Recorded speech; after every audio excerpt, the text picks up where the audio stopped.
Peyton Callahan.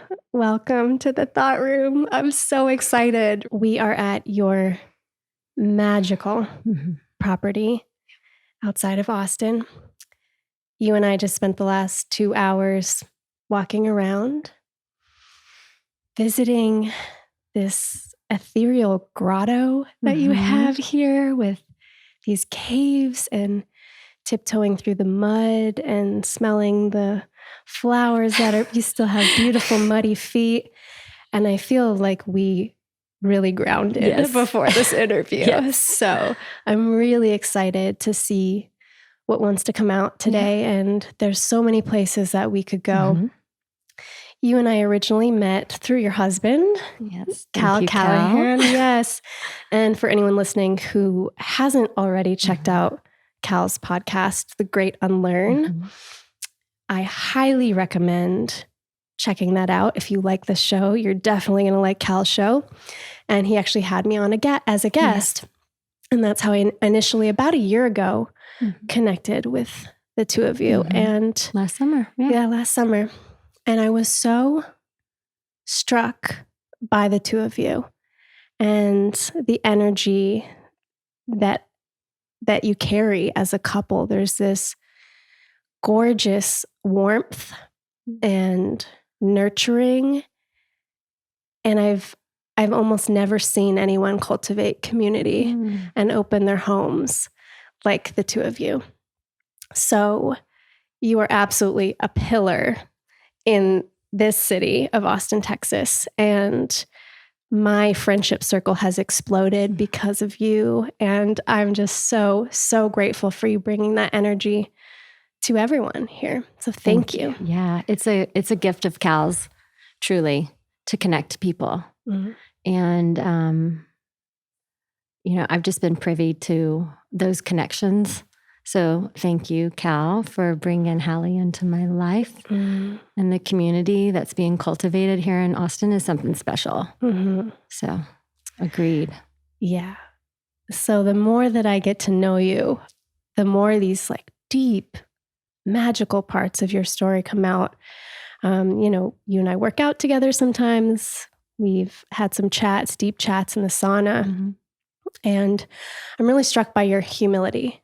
First and foremost, I love people who it's just like you get these layers and layers and layers as you get to know them. And you are somebody like that who has been through a great deal and is leading from the heart and is using their life experience to be of service. So while we were tiptoeing around the grotto, up to our ankles in mud, I asked you what was on your heart.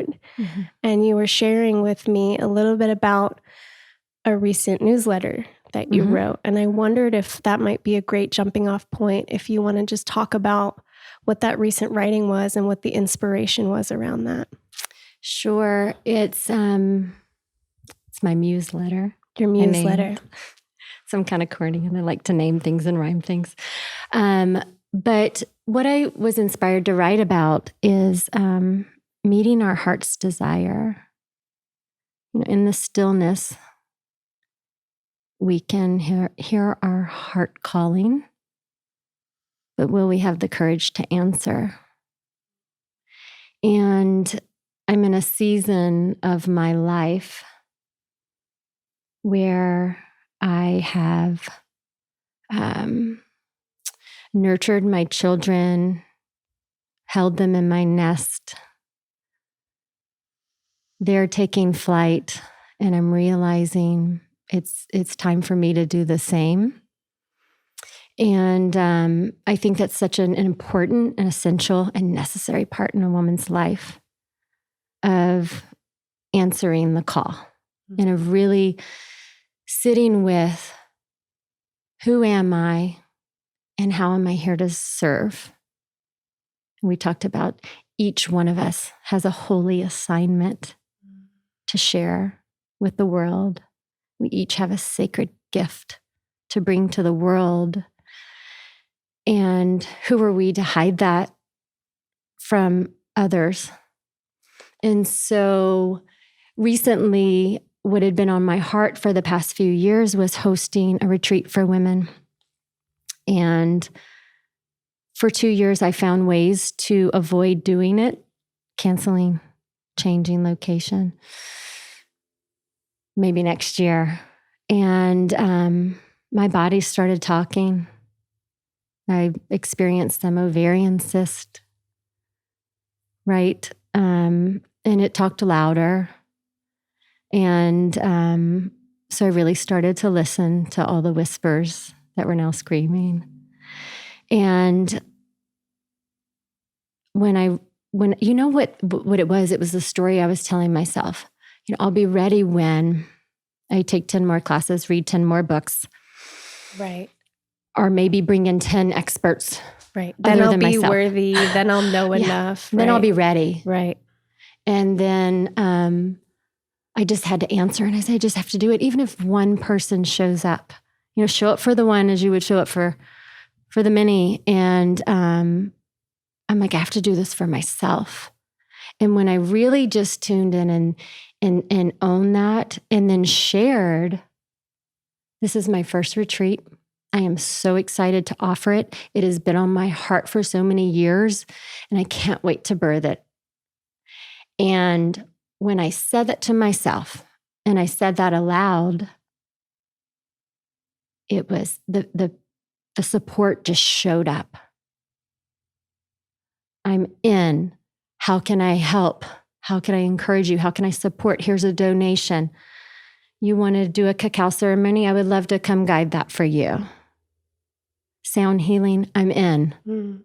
Like if you build it, they will come. And we hear it all the time. You know, the universe has your back. It has your back when you're very clear. It's not discerning, right? Whatever you're focusing on, you're going to be supported that way. But when I really, really just owned where I was in my life and what I wanted to do, I've never felt so supported. And so the retreat was birthed in January. It was everything that I could have possibly imagined. And one of the pieces of feedback, it wasn't even within 24 hours, a woman was driving home from the retreat and just sharing all the joy that it brought her, that it awakened so much within her. But she said to me, the way you showed up for yourself is what was most impactful, because it gave me permission to do the things that I've been so afraid to do. And I'm ready now. That wasn't part of the mission statement, right? But yes, I truly believe that each one of us have a gift to share, and those gifts are going to continue to show up throughout our life. But the necessity of answering the calls.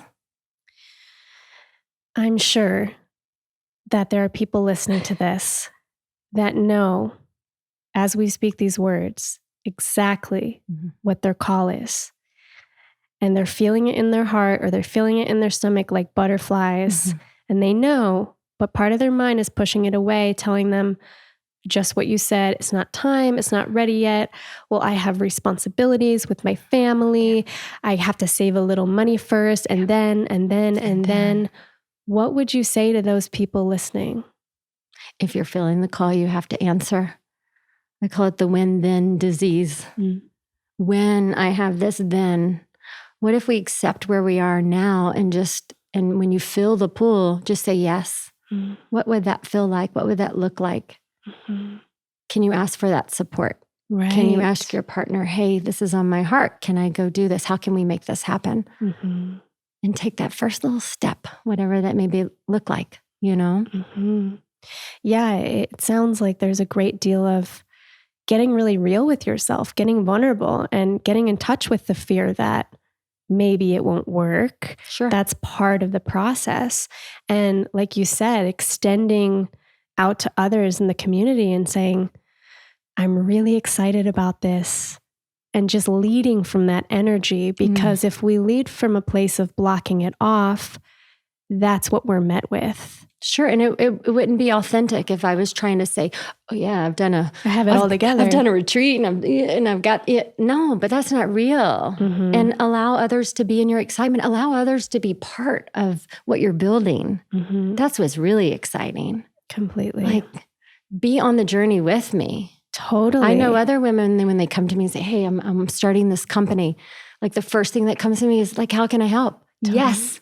Yeah. Like, let me, help you take flight. Yes, I'm in. There's this idea, I think a lot of us have, especially as women, Mm-hmm. but I think men too, that we're burdening others, that we're burdening others. And I would meet this a lot when I was doing enrollment for the Conscious Man or sometimes for one-on-one coaching. And someone would say something like, I really, really want to do this work with you, but I just have to XYZ, or I just have to save this much more. And my response is always like, I trust that if this is really what you want to do, you'll find a way. Yeah. And I'll support that.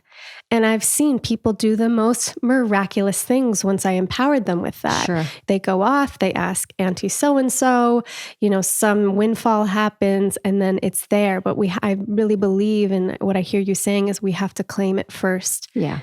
And stand in that place of unknown and really be willing. Absolutely. You shared something really sacred down at the grotto about your mother that to me as an outsider seems like it was a thread for you stepping into this work of, this, you're a doula of well-being, is what you are for women in particular. But are you willing to share a little bit about that part of your journey? Absolutely. So about 21 years ago, my mother completed suicide, and that's a term that is used for anyone who's ever lost someone they love to suicide. So she made the decision to take her own life, and I was 24 at the time. So as you can imagine, it completely rocked my foundation that I'd claimed, I was so close to my family, my parents. And obviously the hardest thing I've ever experienced. It also brought me the greatest gifts. And so, I've learned to turn my grief to gratitude. And it took a lot of time and a lot of work to move through the grief. But when we can sit with the gifts that are offered at these sacred wounds that we experience, then we can now, use them, that allow our wounds to be our medicine, right? And so for me, the most difficult part of my mother's death was realizing she felt very alone. Now, could she have had a connection of friendships that maybe, but she felt very alone. And I remember after she died going through scouring the house for just all the little breadcrumbs. The hardest part for me was I had gone through the trash. I was just like desperately trying to reach to understand the story of what happened. Yeah. And I found a receipt from a grocery store, and it had 1 cup of soup, 1 water. Yeah.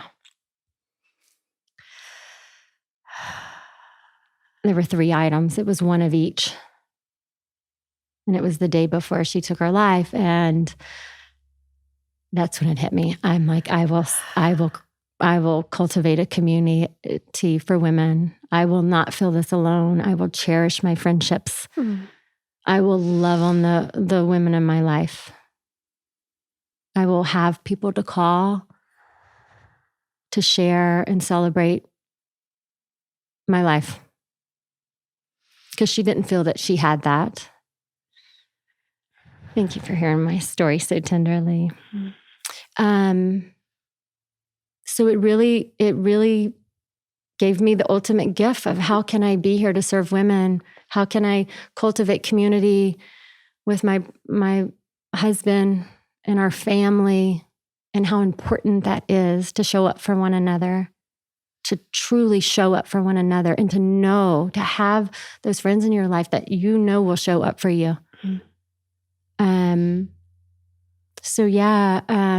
After she passed, well, very interestingly, and of course, as the universe would have it, the day my mother died was my first date with Cal. No. Yep. The day your mother died. The moment. Wow. The moment. If you look in your life, at all points in your life, you are supported and challenged at all times. That was our first date.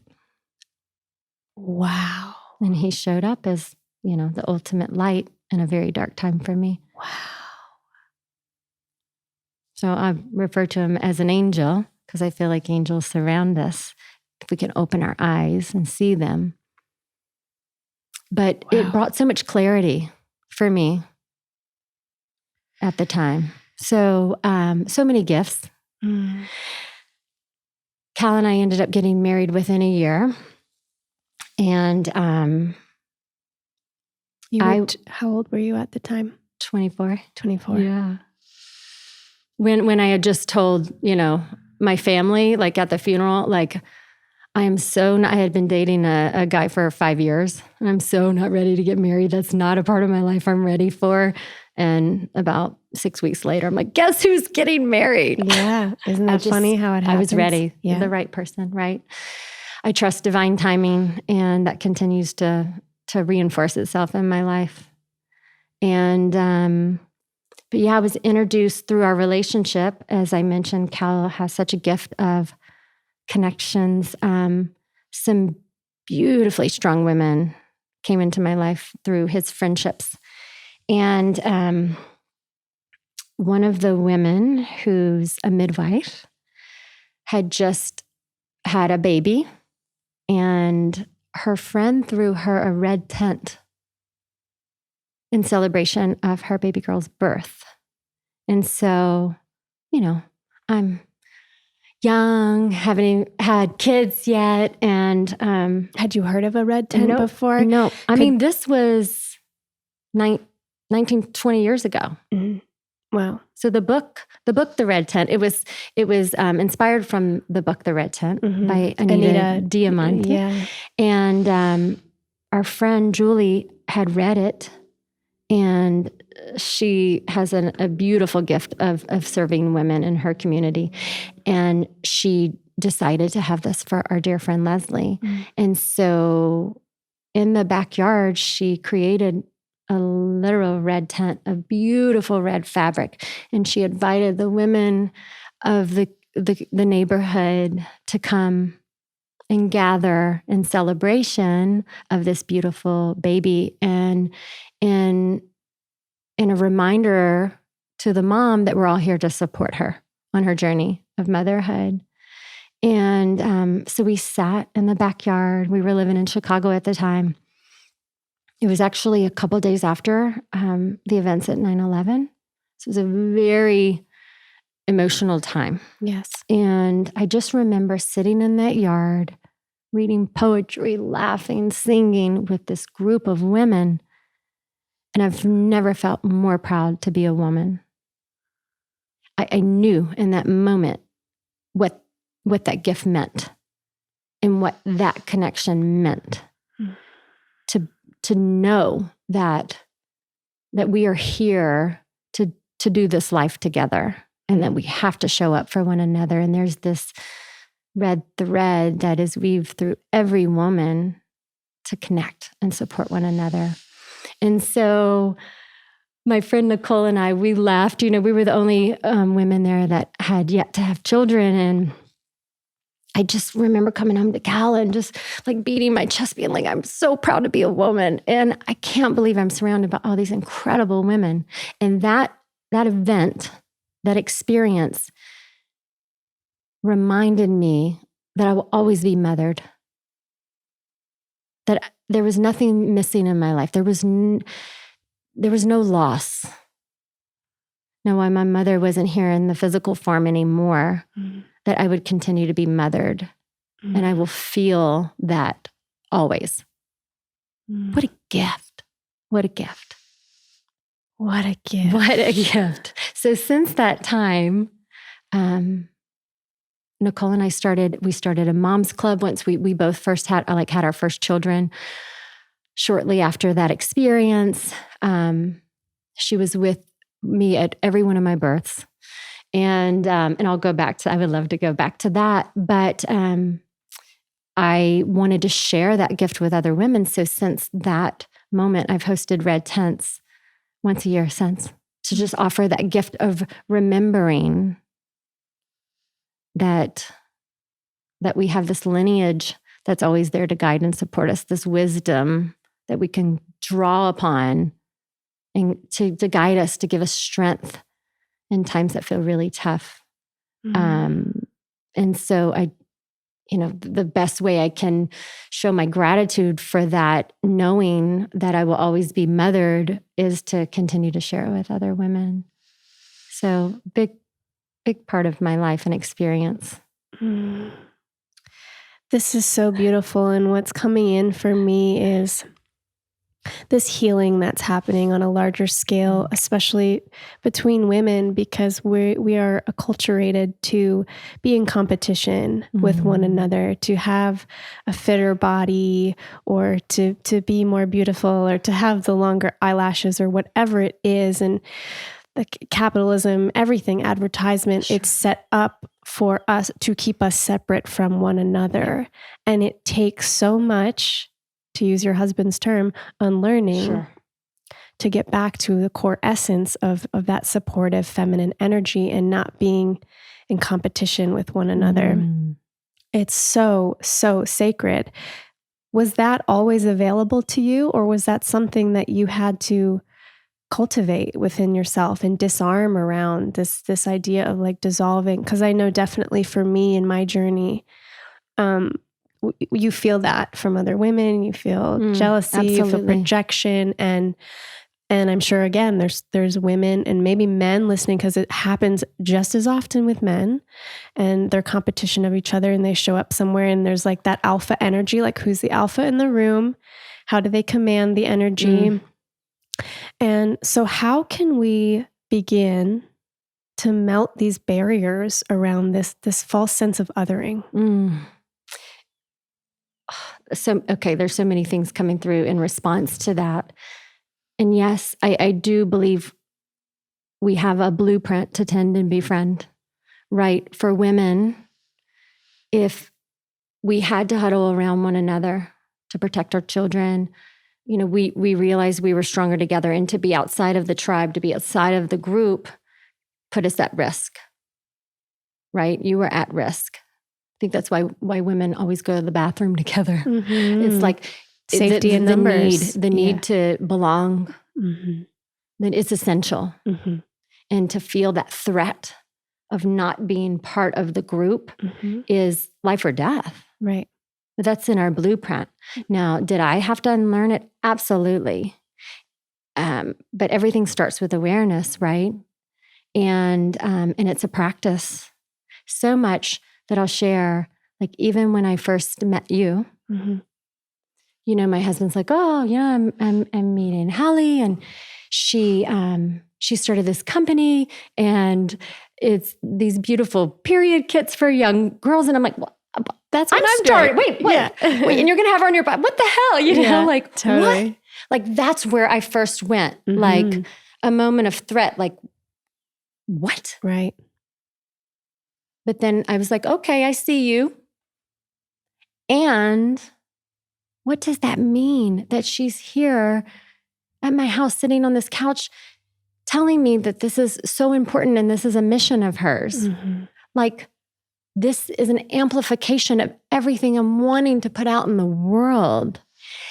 Yes, and thank you for bringing her in my life. But I had to sit with that, and it didn't feel good. And then it was another woman, and what do you like what she's doing more than you like what I'm doing? Whoa. Right. I mean, our minds go there. Yeah. And it was hard for me. Yeah. But yet at the same time, I'm like, but I just love her. And, but I had to like feel the feels, and they were all right. Like you have to feel what you're feeling and honor what's coming up. Like, what does it really mean? But I love that you brought that up, because the one thing I wanted to touch on before we closed was this idea of collaboration over competition and how you've showed up for me. You came over one day and you said, because I teach workshops for mothers and daughters, awakening young girls to the purpose and power of their periods. And I had shared with you that I often gave them a gift, to prepare them for their first period. And you didn't say, "Oh, tell them to buy mine." What you said to me was, "How can I help you create yours? Look, here's some resources. Have you thought about saying that or asking someone for this? Can you ask this person to donate? Like, I'll give you everything I've got here." You showed up for me by example. And that's a reinforcement, right? You're here to collaborate. You're here to amplify my message as well. Like, how can we work together to provide support for these young girls, to help heal their mothers? Like, how can we do this together? Yes. And so you were that example for me. And I think it does take a practice. It takes these moments of reinforcement, like, oh, we can show up for one another in this way. And how does that feel? Like, how does that story feel? Yes. I'm going to tell you, for me, the bitterness and anger and insecurities that surfaced initially when I was allowing the first story of that competitive essence, it did not feel good. It felt icky. It felt heavy. I didn't like it. I was frustrated with Cal. But when I allowed the beauty before me, like, well, what if this is the story? Oh, how does that feel in your body? Like, yes. How can we support each other? Like, yes, here's this Anne. I absolutely love Lunar Wild. It's incredible. And they're very different and both very important. Yes. And so it's that awareness of, okay, yes. And then how can I help? Yes. But it's a practice. Yes. And it's shedding those old stories and just replacing them with new ones. And just kind of owning it, right? I mean, we have to have the awareness and acceptance. You have to accept, okay, I didn't love that I went there, but I had to accept it and say, okay, well, yeah, that's kind of how I was like taught to compete in the world. But I don't have to do that. Right. You have to accept it, or else it's like being in quicksand and like fighting it, and you just get yourself more stuck. And I use this term a lot, but the Buddhists call it the second arrow. So it's like, not only were you feeling the ickiness and the heaviness of having the initial feelings, but you could have gone into a spiral about judging yourself or feeling bad for feeling those feelings. Sure. And you didn't. You opened up to them. You're like, I see you. Yeah. Okay. More compassion. And I love everything that you're saying. It really resonates with me on so many levels. And I always go back to this. It's like, there's room for everyone. There's room for everyone. There's enough. There's enough in the universe. There's enough. There's so much. So much abundance. We just widen our perspective. So this happened too when I started to do men's work. I was actually having some men who were also in men's work doing this men's coaching reach out with kind of a lack of support. They were like, why do you think as a woman you're qualified to do men's work? And I was like, that's exactly why I think I'm qualified. There's a different perspective, but they felt threatened, and from my perspective, and this goes back to what you were saying with gifts, right? Somebody out there listening needs to hear this, which is like, the unique flavor and brand of what you have is different enough from what everybody else is doing, because it's you and it's your blueprint. It's your little stamp on the universe. And we need everybody shining from that place, because if you have all these little lighthouses different people are going to be drawn to different ones. This is why we need you doing the work. And it's a disservice to the world not to shine the way that you were meant to shine, not somebody else's. Absolutely. Can we just repeat that? Repeat that. Yeah. Absolutely. Mm-hmm. The other inspiring thing, there's so many inspiring things, but your partnership with Cal, you said it's almost 21 years. 21 years this of marriage. That's incredible. Yeah. Incredible. And I'm sure not without its ups and downs. Sure. What do you have on the front of conscious partnership? And I'm feeling that there's probably people listening who deeply love their partners and are just swirling around in all of the things after being in marriage for a time. And things can get really gnarly and wonky, and you lose the thread of what the original promise and the original love was. And I think, correct me if I'm wrong, you guys have renewed your vows at some point or something like that. So if you want to go into a little bit, whatever you're comfortable sharing with your journey with Cal, I would love to hear. Oh, absolutely. When you're with a partner for that period of time, and I think whether you choose to have kids or not, whether you're focused on your careers or growing your family, you're doing that, and your energy's focused there, and not always on your partner or how you've changed. And then there comes a point where you wake up one day, at least it did for me, where I felt like I'd gotten so complacent and just going through the motions. And it hit me one day that, okay, my kids are going to be out of this house soon. And am I loving my partner? Am I ready to continue to grow our life together? Wow. Like, where are we? Right. And then, and who am I? Because I don't even know anymore. Right.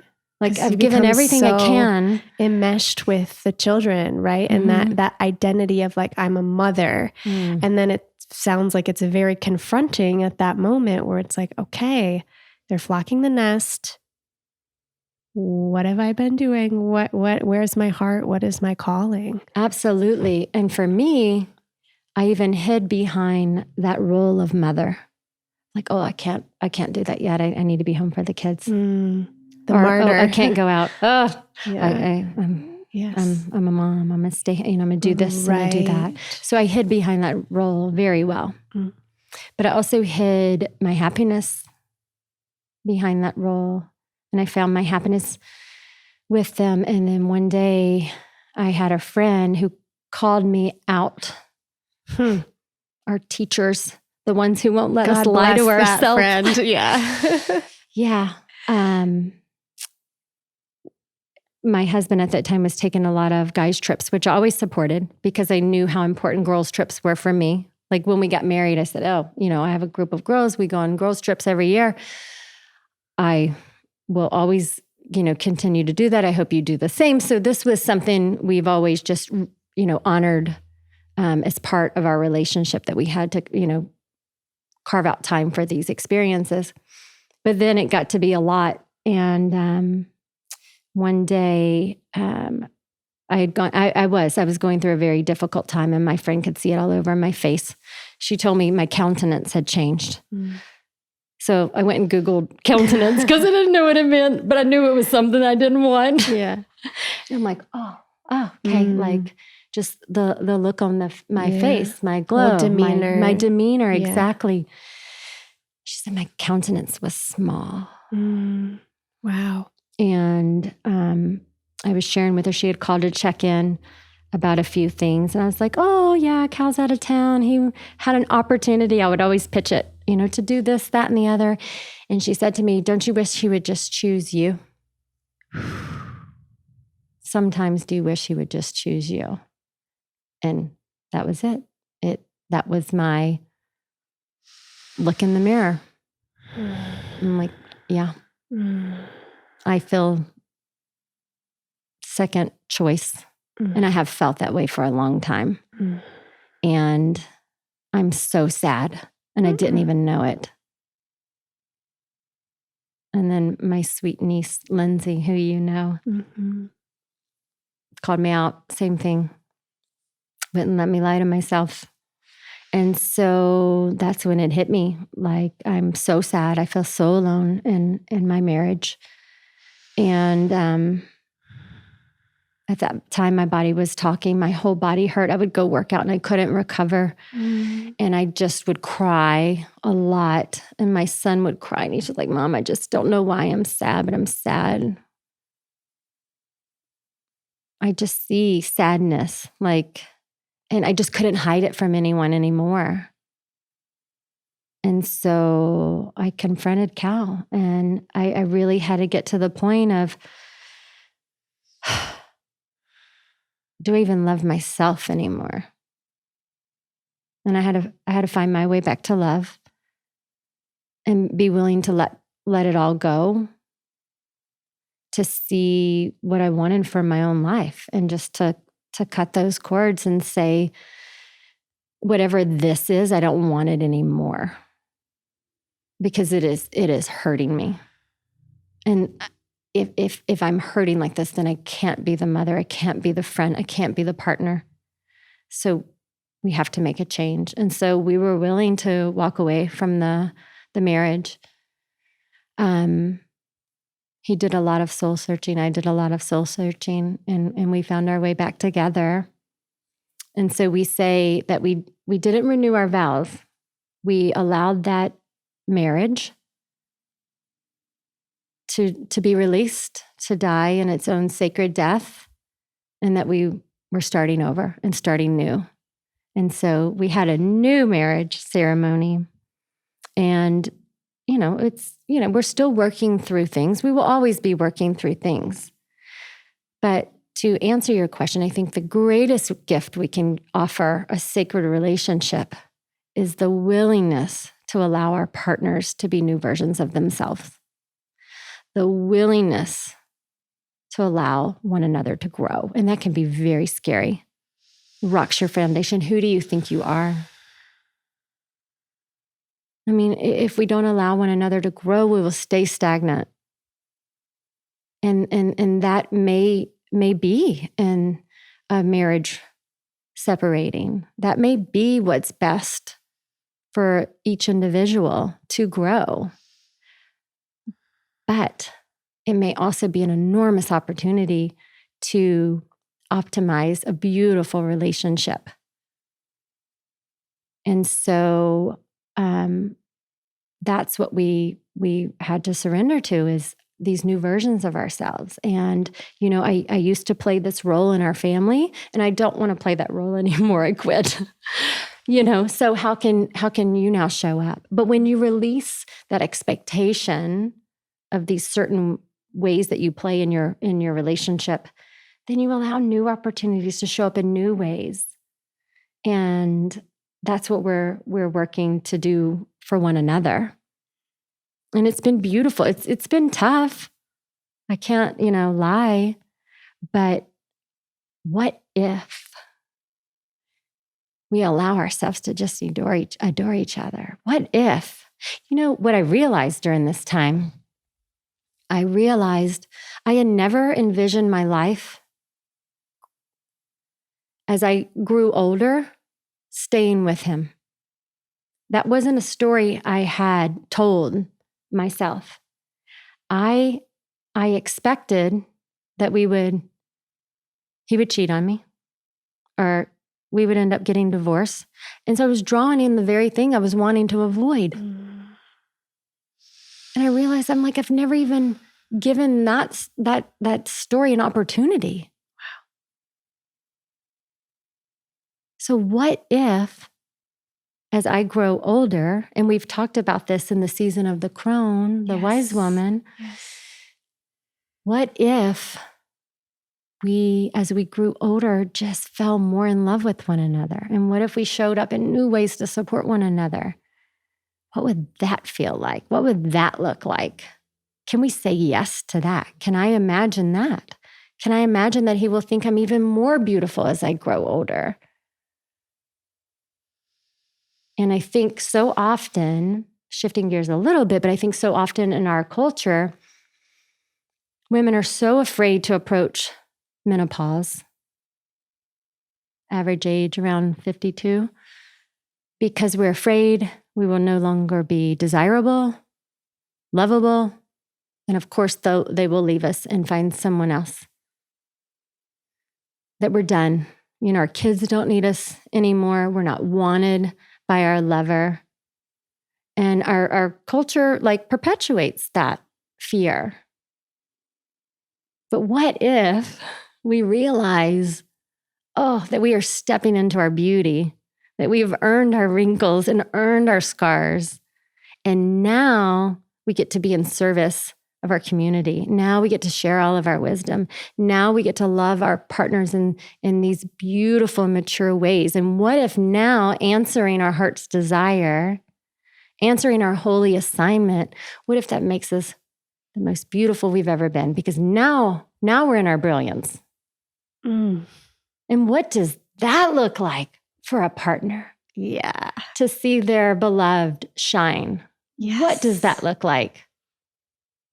So I'm owning my crone. I am so excited. I don't think you're in crone yet. I think you're more moving into enchantress first. But yes, the crone. And I love these archetypes. I think maybe we should bring them up for anyone who isn't familiar with them. But when I was working with the Conscious Men group, we also studied these 4 feminine archetypes: the maiden, the mother, and the enchantress or wild woman, interchangeable, and then the crone or the wise woman. And so these are kind of the spring, summer, fall, and winter of not only a woman's life, and that's more in the macro sense. And then in the micro sense, women are going through this every single month with the different phases of their menstrual cycle. So, of course, peak ovulation being that vibrant mothering stage where the body is round and juicy and fertile. And then as she moves into the week before she menstruates is when the hormones drop. And then you've got this wild woman that comes out. Very reflective, very direct. Speaking her truth. Which is a great reframe because, even PMS has such a negative connotation. And men, I hope you don't make the mistake of being like, are you PMSing to your partner? And just actually the invitation is and was when I was working with the Conscious Men in this first cohort was to get to know your partner's cycles. Absolutely. Find out when she's ovulating and find out when she's going to be most creative and find out when she's going to want that introspective time. And then of course, going into menstruation, which is that crone phase and or that winter. Listen to those messages, right? In that time, right before our cycle's initiated, when we are very direct, sometimes it's labeled as bitchy, right? But we're very direct because we're like, no, I've been asking you for the past 2 weeks. This is what I need, and you're not meeting my needs. So this is what I need. And if we can realize that these symptoms are signals saying what do we need physically, what do we need emotionally? Totally. I love this point, Peyton, because often men, rightly so, are befuddled by a woman's cycles. And it's like this enchantress phase. I love that word. Isn't it fun? They're befuddled. I feel like it's highly underused. So we're going to bring befuddled back. But, it's like this enchantress phase, this wild woman phase comes on and they're like, what has gotten into you? And it's not what has gotten into you. It's actually what's left, what's still there after all the societal, I'm going to be the sweet little woman. It's like the patience is gone. The fuse is short. And what's there is the titrated truth of the things she's been carrying the rest of the month, but she's been bottling it down. Yep. So it's very raw, it's very emotional, but there is, like you said, some really potent truths there. So the invitation for men is to try not to get rocked by what she's saying, because it's going to be a little unrefined at times and sharp, but take her feelings seriously, really be with them as if they were the ultimate truth for her in that moment, because they are. The physiological experience hormonally when these things are occurring is it's like fire ripping through your veins. It's think back to, guys going through puberty, what that experience was like for you during that pocket of teenage years where you were just like horny all the time. And that was your hormones. So that was a taste of, what we're like spiking and dropping in these little like week to week cycles every single month. So to have compassion for your partner in that and a little understanding. And just a reminder for the women who are listening, when we can attend to those needs that surface during this very reflective time right before our cycle, typically those symptoms lighten, even dissipate when we're meeting our needs physically and emotionally. Yes. Our body is our way of communicating what it needs. And so we have to listen if we're really experiencing symptoms. What is our body trying to tell us? So I love that you brought that up. Right. And again, there's this societal conditioning that menstruation in and of itself is like a weakness, and our energy as women should be just static like a man's. Like we should just have the same amount of creativity and vitality every single day of the month. That's viscerally not how we're built. So you think of a woman trying to keep up in corporate America and then feeling like getting this like, oh, well, she's a woman and maybe she's PMSing and this kind of thing. Like this sort of speech and this way of being and thinking needs to go, because women through our cycles are transmuting energy. Sure. We're transmuting grief. We're transmuting pain. We're transmuting everything from our families that we're holding from our partners. Like if you have a woman in your life, think of how much space she holds for your children and for you. And where does that energy go when you have a bad day or she's holding things down for the family? Where does that energy go? I believe a lot of that naturally comes out in menstruation. It's released to the earth. And I think that if this didn't serve a purpose more than just keeping our species alive, I mean, there's a lot of species, most species don't menstruate. So you think about that. Why do human women menstruate? This is unique to us. It's not necessary. I mean, it is because the babies that we create are so rich with blood and cells and everything. But for me, there has to be a spiritual component here. It's like, why, as our species evolves, is this still here? Is this still here? This biological mechanism? There must be something beyond our understanding that's occurring here. So if we can all get in touch with that sacredness and put that back on the altar of our understanding, I think that's where we need to go. Absolutely. And you think about all the women who, in their efforts to keep up with men, especially in the workforce, career force, had to suppress their feminine essence, had to suppress their cyclical nature that is vital to our well-being. And so to suppress that, what does that look like? Exactly. That looks like a lot of premenstrual syndrome. It looks like fertility challenges.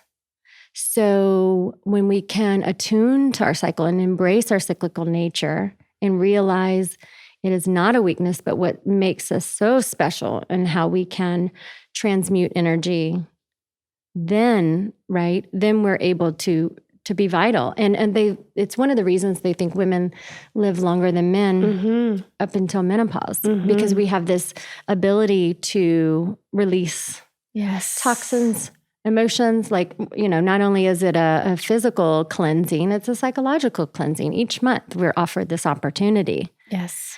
And I love how you brought up that cycle, because as women, we have this opportunity to cycle each month throughout the year, the same with our seasons and throughout our life cycle. So the maiden times, through our teen years and young 20s, moving into our mothering times, giving birth to careers, giving birth to children, moving into this enchantress time of reflection. What's going on in my life? Who am I? How do I want to show up? And then really stepping into this wise crone phase of wisdom, and how can I share all my gifts with the women?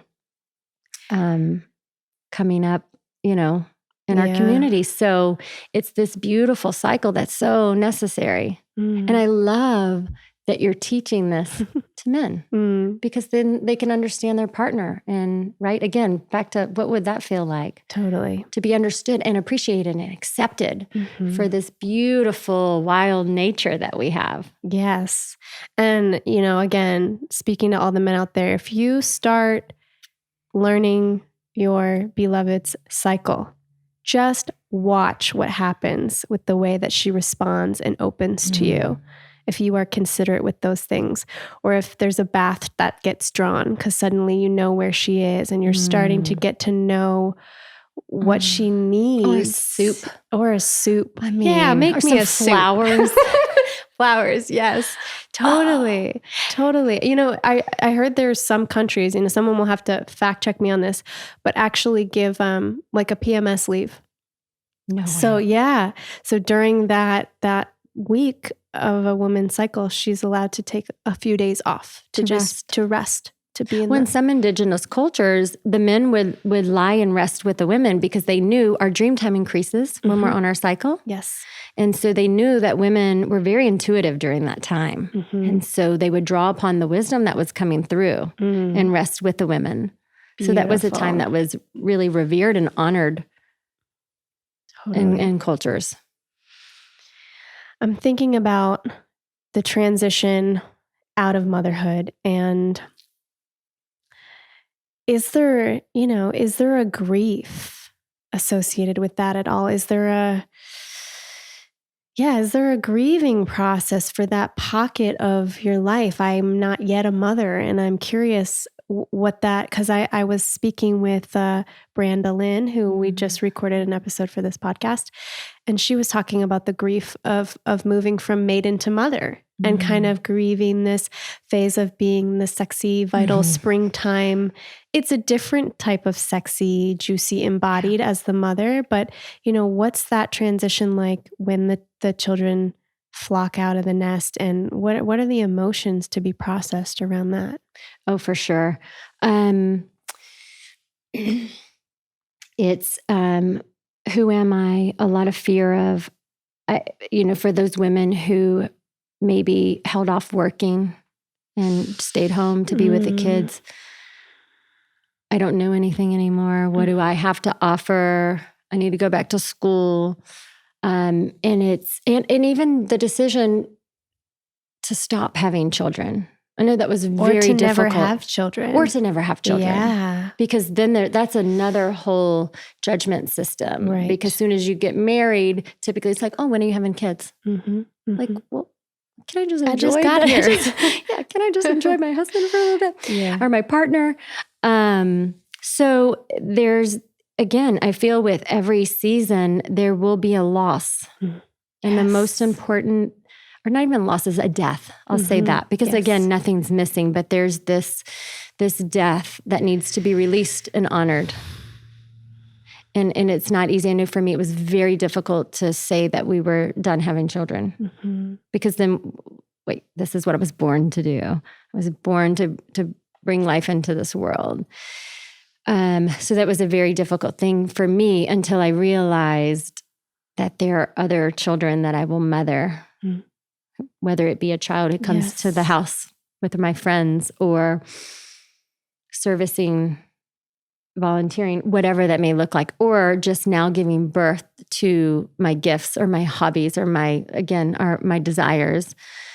But I think for us is honoring these rites of passage and truly sitting in ceremony. Ceremony allows us, in the book Braiding Sweetgrass, she describes such a good book. It's Robin Kill. I'm sorry, Robin. I love your book. Kimmer, something like that. Yes, I've gifted it to many women. Such a good one. It's such a good one. But she says ceremony allows us to remember to remember. Yes. And I believe with each phase in our life, we need to mourn that phase. I would say with a red tent, in honor of all the things that I'm feeling, all the fears that come up. Now what? I'm so afraid. And again, as we were talking about early, that acceptance and to grieve it.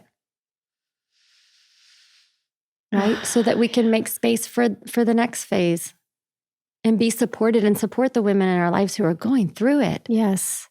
Yes. And I think I'm so glad that you're saying this because again, this is great for women to hear, but I feel that there's men that are hearing this that maybe will have a new perspective about what their partner is going through, what their mother is transitioning through, and the invitation for both men and women in supporting one another. And I want to go back to that term you used. It was holy assignment. Like, when's the last time you dropped in with your beloved and said, my beloved, tell me about what your holy assignment is? Mm-hmm. You know where I got that term from? Where? The book Belonging that I noticed in your house today. Yeah. And that's by Toko Pa Turner. And it is so good. So good. That's where I first heard the term. That book, I read that a few months ago when I was like deep in my dark shadow of like, I'm all alone in the world. And I was surrounded by a community, but it was, I think about your mother, that idea that there's people around, but they felt so far away, and just this pain in my heart, this isolation that is a self-perpetuating Ouroboros that eats itself, and it's very, very dark and heavy. And so that book definitely got me through some really intense times. Mm-hmm. Right. How can we stand by ourselves and know we're not alone?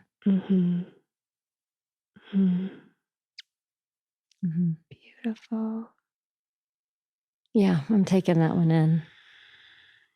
I need to hear that again for myself. I feel like it's most of reminders. us, most of us definitely do. I do want to share one thing that I have coming out. Please. Because the work that you're doing, I feel, is so important with the conscious man. So thank you. Thank you. So I have an ebook coming out that's it's called She Becomes, A Dad's Guide to His Developing Daughter. So for all the fathers out there who want to learn about their daughters and their beautiful changing bodies and natures, that'll be available. Where can people find this when it comes out? Yeah, on my website, PeytonCallahan.com, and I'm sure we could link that. Yes. And it's a donate to download. So Amazing. Any of the proceeds, all right? I told you I like to rhyme. Donate to download. The proceeds will go to various women's charities. So amazing. So please and thank Everyone go download that for sure. The last thing that's coming to mind to touch on with you, and you talked about it when you talked about the red tent and honoring these cycles. I want to bring in this concept of like everyday ritual living. And I know that I believe when we were talking about some things with the conscious man and you were giving me some thoughts of some really neat ideas and things I could do. Did we have a conversation about Bruce Lipton, and did you study some of that stuff? Like the biology of belief? Yeah. Sure. Well, I study a lot of how emotions and perceptions show up in our body as physical manifestations. So a lot of the work I do is uncovering why we have a symptom and where does that come from. Yes.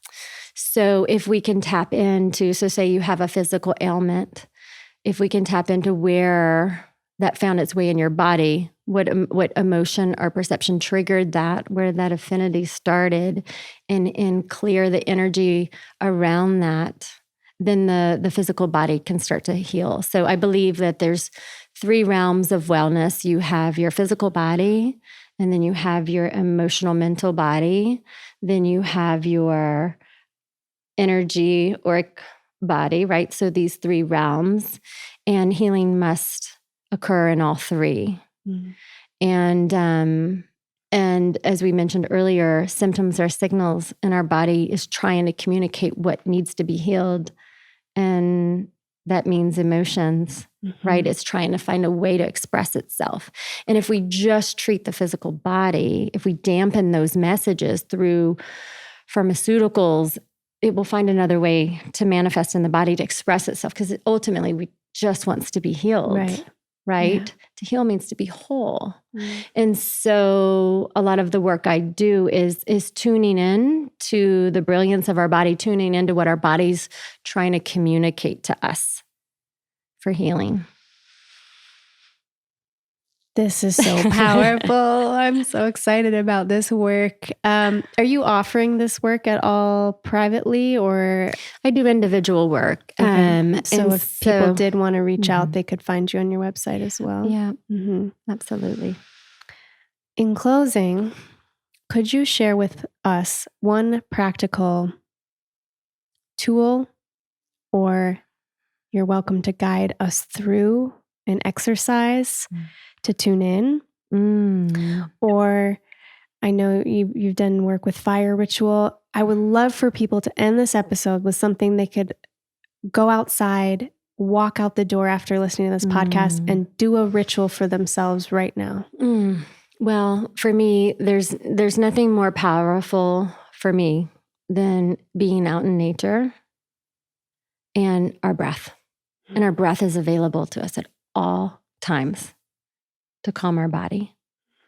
And there's so much information. I mean, this could be another whole podcast on our vagus nerve and the polyvagal theory that Stephen Porges has put out into the world, and supporting the body. So I won't dive too much into that. But the breath is one way we can activate and calm our body. And because we have these receptors in our lungs, and doing that, it calms our heart rate. And so, and again, it's always available to us. And it's the one thing that we can get control of. So I know in my most difficult times, I remember after my mother's death, when I felt like I couldn't breathe, and I was like, I just, didn't know what to do. I would just go outside and walk. No headphones, no distractions, but just be outside and breathe. And I know that sounds so basic and so simple, but it can be that simple. It can be that simple. Yes. So if you could start your day, even if it's for a few minutes, step outside. Take your shoes off. I'm always barefoot, no sunglasses. Yeah. Let the sun get through the pupils, right? Stimulate that pineal gland, like let the sun in. Let the earth absorb anything and mulch all that heavy energy, and just take a few deep breaths. Yes. Through the nose, out through the nose. Right. And just breathe. But to start your morning that way. Yes. If I could say one little ritual. Yes, please. Yeah. And I love to start my mornings. Cal's more of like, get out of bed. He's ready to go, his energy. And my mornings are often very contemplative, just lying in bed, looking outside at the trees, in prayer, in dream reflection. Yes. What's coming through. Sometimes I free write. I think you've referenced this before, the morning pages. Yes, Julia just free write whatever's coming through. Journal that. I keep a journal right by my bed, or not. And then I start my day by going outside. That is beautiful. I hope that's helpful. It is very, very helpful. And my last piece on that, as you were speaking, I thought of this meditation that I created, but it really came from an experience I had in an ayahuasca ceremony, where the invitation that came through was, ask your body how it wants to breathe. Right? Ask your body how it wants to breathe. So that takes deep presence to get in tune with, okay, do I feel like breathing in and out through my mouth? Do I feel like, do I want to get into sympathetic or parasympathetic? Do I want to energize my body right now? Is it through a straw, or am I calming because my heart's already too fast? So I want to be in and out through the nose. Oh, and beautiful. And I'm usually calming. Yeah. So that's interesting that's where I went. But some people have, we all have different needs. So the invitation is, the advice is don't take anyone's advice. Love it. Learn Absolutely. to cultivate and what your body needs. Exactly. Cultivate that intimacy with yourself. Again, learning to speak our body's language. What is it trying to tell you it needs? Beautiful. Thank you. You're beautiful. I'm looking forward to that meditation. Yeah, it's already available on my website for free, and we'll put it in the show notes Please as well. Anybody who wants that. I just want to thank you. And I also, just to reiterate what we're trying to communicate for those listening, this idea of collaboration over competition. Yes. When you reached out to invite me to be a part of your podcast, thank you. It's an honor. But you said to me, how can I amplify your voice? Thank you. I love you. You're showing people how to collaborate and to show up for others. And it means so much to me. And I know that will be resonant for the listeners. So thank you all for taking time to listen. Thank you for your beautiful heart. And thank you for doing life with me. Oh my gosh, I'm so excited for us and what happens next. This has been such a pleasure. Thank you for gracing all of us with your presence and your wisdom here on this show. I know it will not be the last time. I know there's going to be people who want to reach out to you just to get in touch with you. You have such a fun, playful personality too. Everyone should go follow. Everyone should go follow Peyton on Instagram if you want to see pictures of and videos of her house pig, Petunia. Oh, yes, they have a potbelly pig. Live like Petunia. Yeah. Does Petunia have her own Instagram? Because she should. She did at one point. Because my daughter had, it was really her pig, but now, she has given her pretty much to Cal and I. So thank you. Yes. So it's Dear Peyton. Okay. Oh, Dear Peyton on Instagram. And Peyton Callahan. Dear spelled like the animal. The animal. Yeah. Okay. Oh, Dear Peyton and then PeytonCallahan.com. You got it. Love you. Love you. Thank you.